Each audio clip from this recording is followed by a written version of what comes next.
Welcome to the Ask Faleskini podcast with a guest. I'm proud to present Nicole Zeno from Scottsdale, Arizona. Nicole is a marketing leader and entrepreneur working to empower other entrepreneurs to actualize their goals and help more people. Nicole, please tell us more about yourself. What is your story?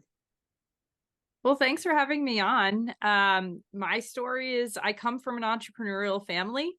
I grew up, my parents were small business owners and entrepreneurs, so I grew up around it. And as I got into the industry, whether it's marketing business, I started a few companies, exited those. And as I got into the industry, I realized that my passion lied with small business owners and startup founders, and really just decided that that was where we were going to go. We were going to find that puzzle piece, that how can we help them grow in ways that, using lessons that I learned from corporate, from starting my own businesses, from growing up around it, right? How can we use all of those lessons and then really help other small businesses grow? And that's what our agency here at Clever Cow Media does.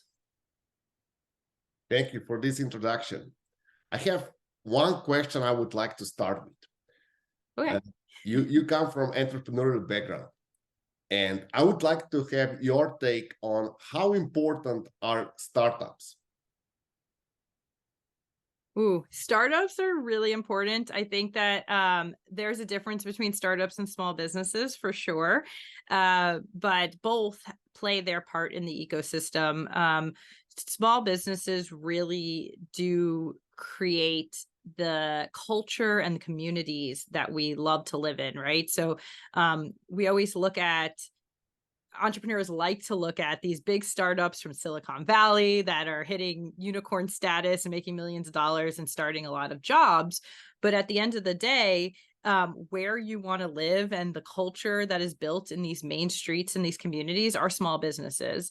And so, we actually are seeing this here in Phoenix, Arizona, where we're getting a lot of big startups, a lot of semiconductor and healthcare companies coming into our ecosystem, bringing people from, San Francisco and New York. There's a lower cost of living here and amazing weather. I don't know where you're at, but the weather here is really nice. It's December and we can be outside in t-shirts and shorts, and people love that, right? But what they're seeing is that we still need programming for small businesses, for startups, because the main street activities like theater companies and restaurants and mom and pop shops is really where the culture comes in that people want to live in. And that's where we have to really support the small businesses. And then startups are very close to my heart, because startups are the ones who are really innovating and disrupting the world in general, right? They see a challenge, they see a problem, and they need to solve it. And without a lot of the red tape of a corporation, they can solve it. They can do things quicker and move more agilely, and they can have more diverse teams that think about products from different angles. I was just asked recently how having more women in startups would help. And if you think about it, women can look at the same challenge and have a different problem or a different use case for it. And so they can think through another feature set or another solution that a company that's fully men can't think through or may not have thought through. And so the diversity of whether it's gender diversity, racial diversity, religious diversity, all of those diversities in startup and small business culture will really just increase the amount of revenue, the amount of feature sets, and the amount of solutions that are out there. So startups and small businesses, I think, have a really important part in our world. Okay, I don't share your opinion entirely, although Okay. I was the owner of most innovative startup in one of the EU countries in 2011. But my take is that startups are hyped and overhyped. Of course, we all love to work with them because they don't have the slightest clue about the pricing, so we can charge whatever we want. And because of all the billion dollars of funds behind them, they don't care. They just burn through money like there's no tomorrow. So we all have to work for them. That's my take as a consultant. But I would strongly agree with you that the most important are small businesses. And I also agree with all my heart that culture and communities are the key. I have a huge problem, or let's say negative experiences with startups and putting together people from different culture and different backgrounds, and this disrupts the company culture, let's say, to the fundamentals. So what you can do is somehow what most of the startups are doing, they're just overpaying people so they don't complain too much. But if you have you're on the budget, this diversity, it's really hard to handle. Of course, if you are a global corporation, you need diversity in order to be able to achieve certain markets and similar goals. But I think this is really extremely hard to handle, and diversifying it beyond that, you need somehow equilibrium of men and women in the company. I'm wholehearted about that.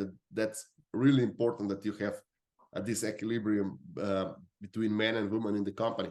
However, diversifying it beyond that, with people from different backgrounds, with people from different culture, it's a huge problem, because startup already needs people from different with different expertise, and lawyers have completely different culture than technical developers or marketing people.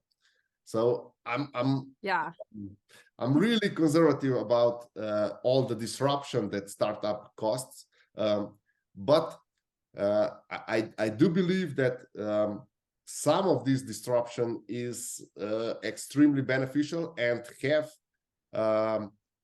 helped our society evolve in some way. So I don't necessarily disagree with you in some of those points either. I think that, you're absolutely right. There's lots of business startups out there who are taking money and don't know what that money's for and just like throwing it at the wall. But I also think that, there are a lot of them out there that are really, I work with the Arizona Commerce Authority, and they have a lot of programming to try to teach startups what they need and what should they take on and why are they going to spend it and where are they going to put it, right? And really thinking through that. So there is a lot of good startups out there as well, but you're right, there is a problem with money just being thrown around.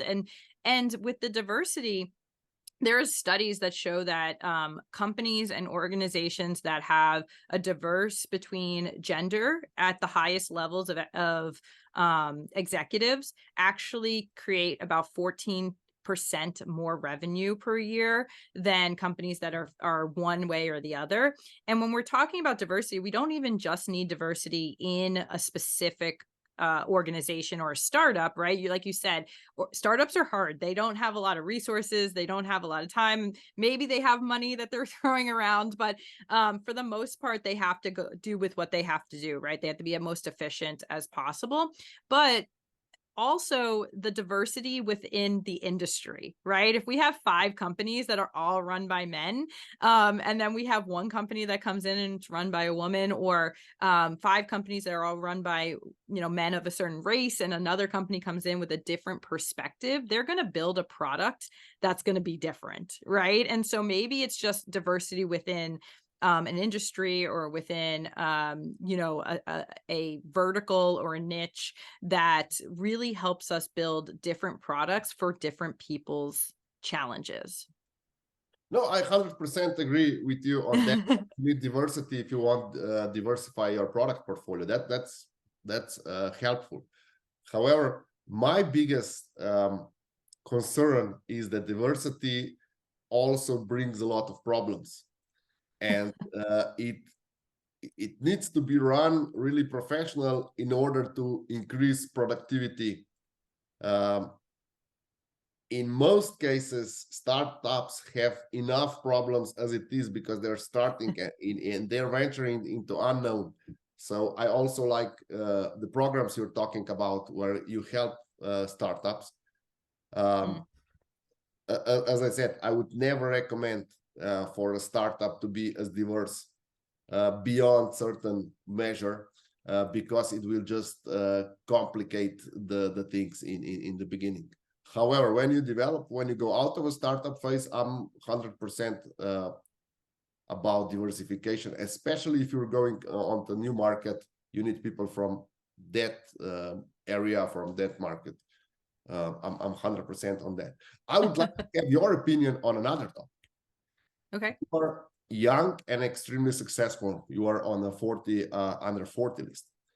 And how important is to have young people in there? We know that the founder of KFC was 65 years old when they founded KFC. And it's extremely successful now, or perceived as being successful. How important is to have younger people in a company? Is that just a part of diversification, or do you see it in any other angle? Yeah, this is a really tough question.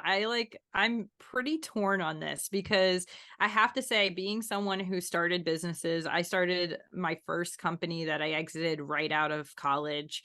Starting businesses really young and now having a successful business and multiple successful businesses as I get older. The one thing, and I think Mark Cuban has said this before, and a few other entrepreneurs have said this before, is that there are certain things I did when I was younger that I was naive and probably wouldn't have made the same decisions, but they worked out for the better, right? And then there's certain things that nowadays that I look back and I say, oh, I could have made that company so much more successful if I knew what I knew now, right? And so I think this is where we're talking about, right? Like, is it better to be naive and just go into it and jump and make that decision? That's what a lot of startups do. Or is it better to have these advisors or these people who understand them and are experienced really guiding it? And I think that you need a mixture of both. A lot of these big corporations have trouble attracting a younger generation of fans, and that's why they become irrelevant, right? And we can, cite case study after case study of this, right?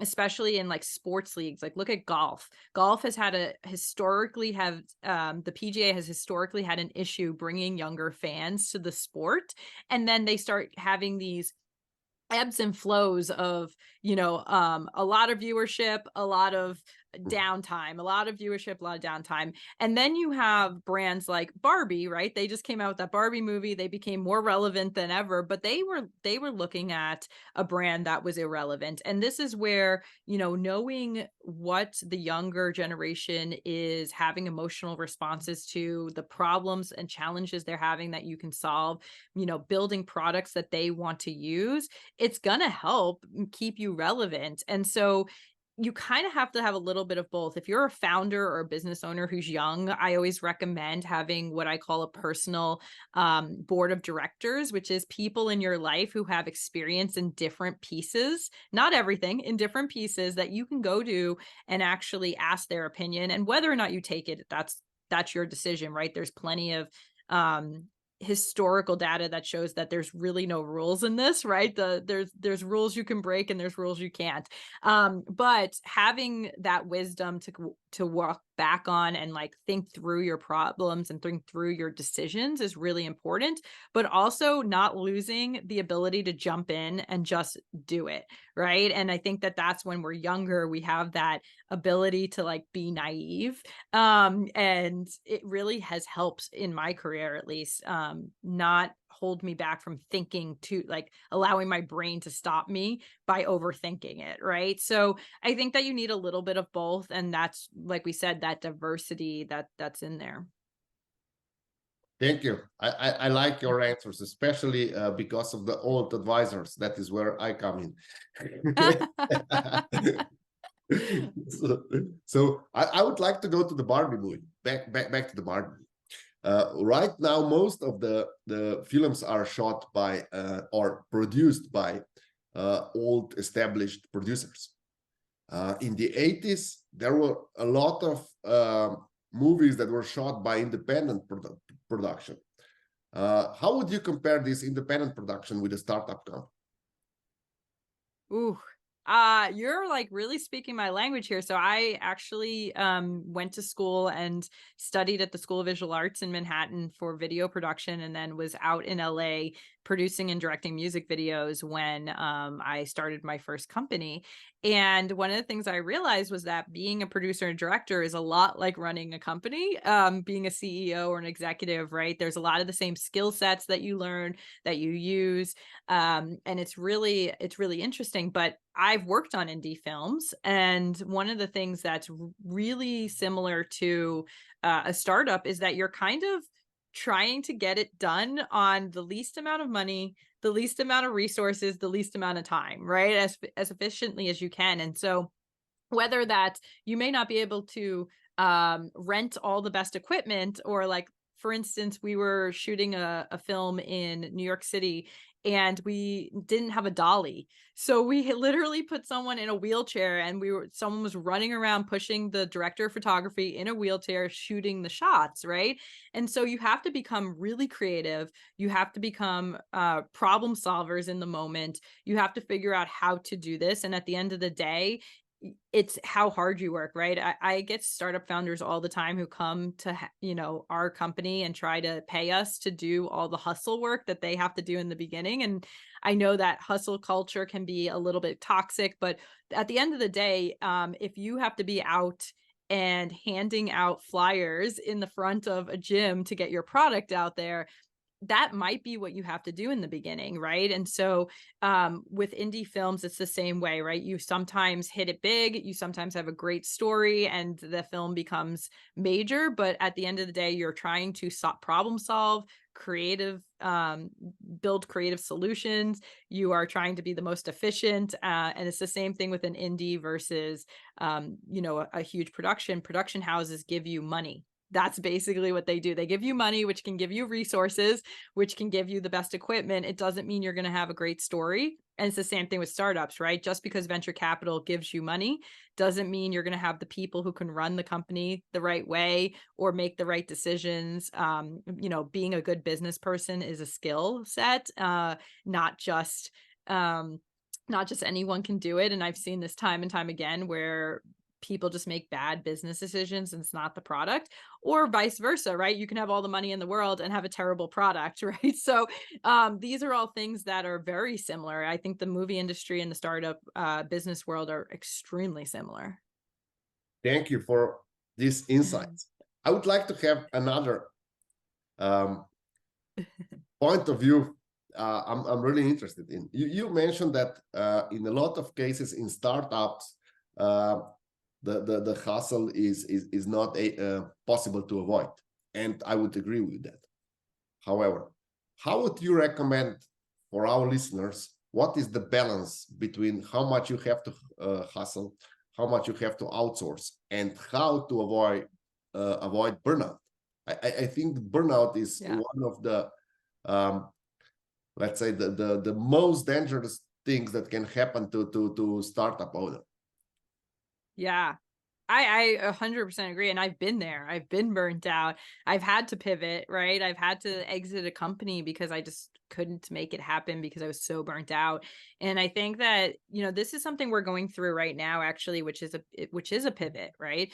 A lot of times startup founders, business owners, every one of us actually has started our company because we had a mission, right? Whether that is a passion for the industry we're in, we saw a challenge that we knew we could solve, right? We had an idea that we knew was going to solve or help a lot of people, right? We have a reason we started our company, and that may even be freedom, right? Like we hear this all the time. I'm sure you've heard it. Freedom. That's why I started my company. I wanted freedom from my 40-hour work week and my boss. And whatever that piece is, the first thing you need to do is make sure that mission is known and written down, and that you're going back to it multiple times a year. This is not something that you don't think about for 5 years and hope to like stay the course and make your 5-year goals, right? For us, we're constantly, every quarter, we're revisiting what that mission is. Are the activities we're doing actually getting us closer to that mission? We sit down with our clients and say, the first question we ask is, what does success look like? What does success look like in a year? what does success look like in 3 years? What does it look like in 5 years? Right. And a lot of people look at me weird when I say that, because they say, well, you're a marketer or you work in marketing. Like, why do you care what success for the big picture is? Like, why do you care if I'm exiting my company in 3 years? And it's because just like in business, there's a million things you can do, right? There's so many activities that you can put your time into. And for startup founders, for SMBs, we don't have unlimited budget. We don't have unlimited time on our calendar. And so how do you decide what to put your time into? And that's really the major piece, right? So if we have the big picture vision, and then we say, okay, what are the KPIs? How are we going to measure it? How are we going to know that we've hit that success? And what's the priorities? And then from there, you could say, okay, these are the activities we're going to do. Now, there's a difference between being tired and being burnt out, right? You might be tired because you're working really hard to hit the goal, but you know those activities are getting you closer to your mission, closer to your goals every single day, and that avoids burnout. And then the other piece that I always tell people is find activities outside of your business that you can still practice your skill set, but you aren't constantly working on your business, right? Because there are certain activities. So for instance, I'm an ultra runner, an ultra marathon runner. I love to go out into the mountains and run long distances. And believe it or not, those skill sets, breaking down a goal. Okay, I have 3 miles left here, then 3 miles past there, and that's going to get me to my 50 miles, right? Or whatever the case. Mental strength, right? There's going to be times where I'm in pain and I have to get through it. These are skill sets that are going to make you better at running your business. It's going to make it easier for you to make those hard decisions and to bring on hard things and to see opportunities. And if you can find whatever that releases, but also practices your skill sets, I think that is the number one key to resolving burnout, or at least pushing it down the way. And when you feel that burnout coming, know that you need to rest, right? I have what I call reset weekends. My boyfriend knows about them. When I feel that burn, right? I just did a really hard week. I filmed a lot of podcasts. I was on client calls. I wasn't sleeping very well. I do a reset weekend. I call a reset weekend. And basically it's telling myself I don't have to feel guilty. I can do whatever I want, right? If I want to sit on the couch and binge watch trashy TV and eat terrible food, then I can do that. If I want to work on something because I'm really feeling creative, I can do that. If I want to organize my house or go out with friends, but I'm not feeling guilty that I'm not going out with friends, right? Or that I'm not doing work. And really allowing yourself that time is important, especially in the startup phase, because you're not going to be able to avoid that. Thank you.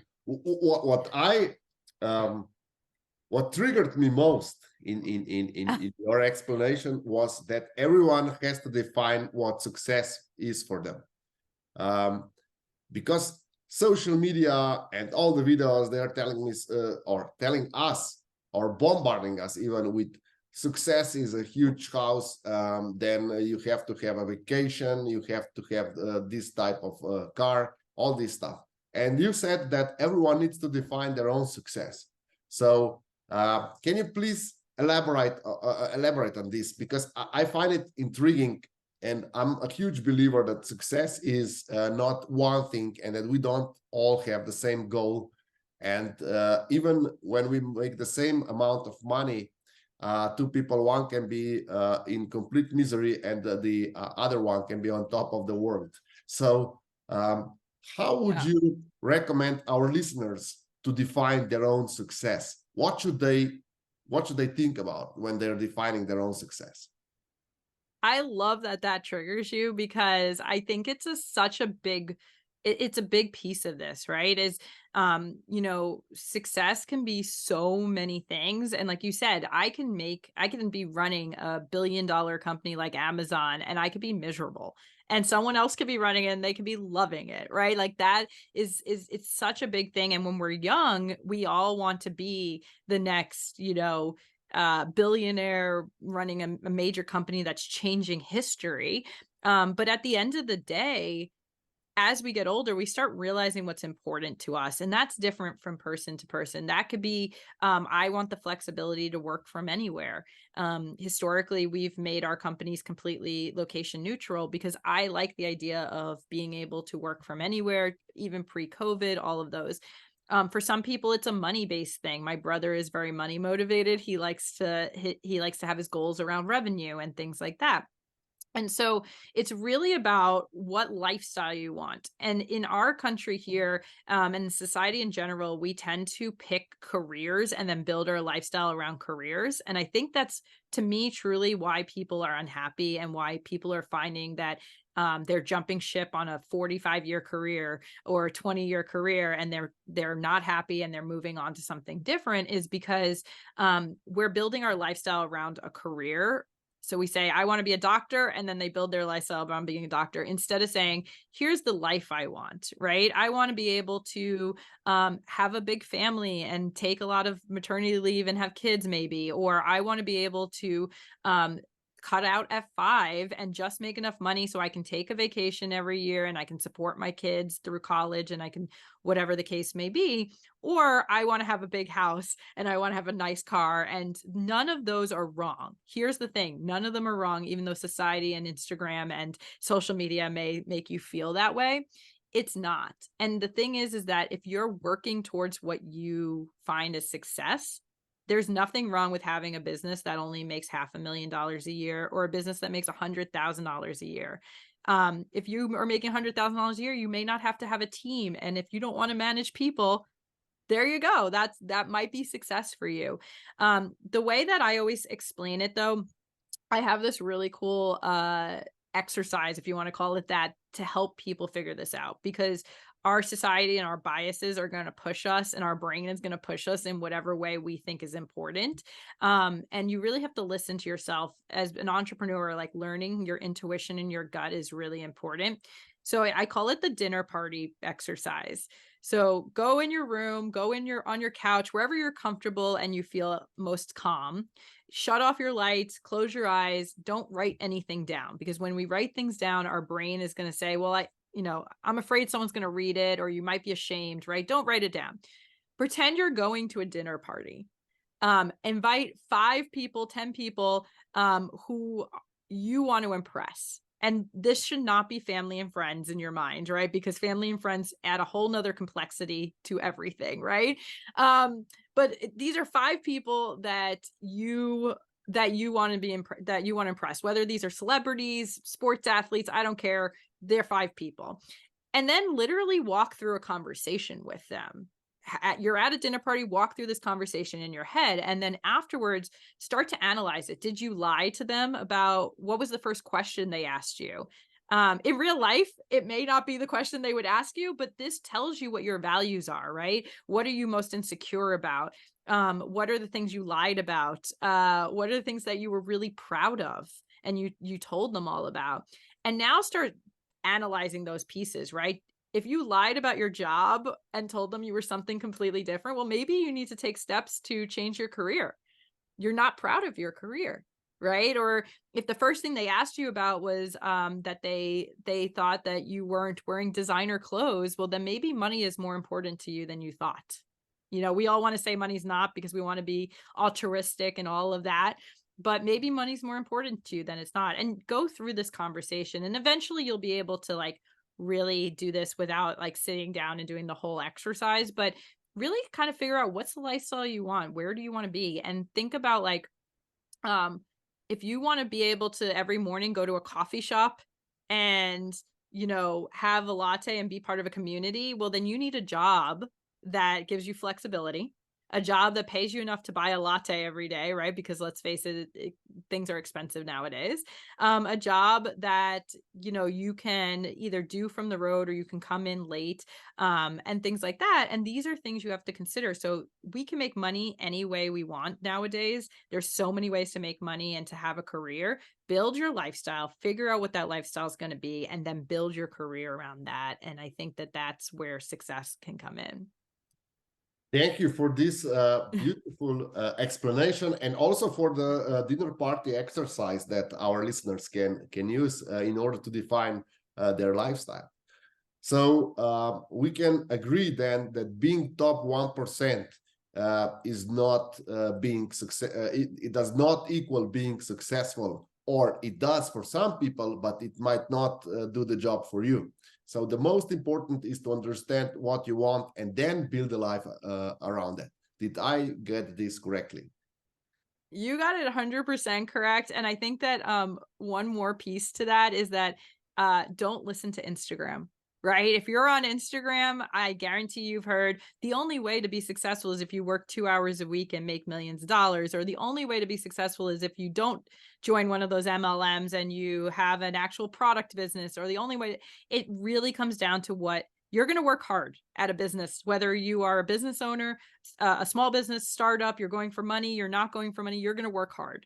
And so the only way to make that work feel really great, and there's a lot of benefit to it, is if you're going after something you love. And if you don't love it, or it's not building the life you want, you're going to burn out really fast, really fast. Thank you for all these insights. Is there anything else you would like our listeners to take from this interview? Is there any quick tip or trade secret that you can share with our listeners?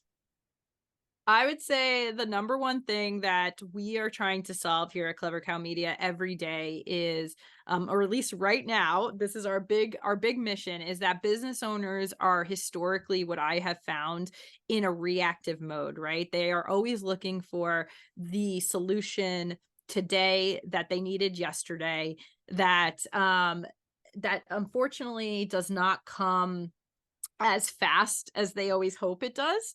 And what we're trying to do is figure out, how do we put companies into proactive modes, right? So planning, strategic planning, going through and knowing this, all your pieces of your business, so that you can know that the activities you're doing are actually setting you closer to your goal. That is the number one key, I think, to growth, and to big growth in small business.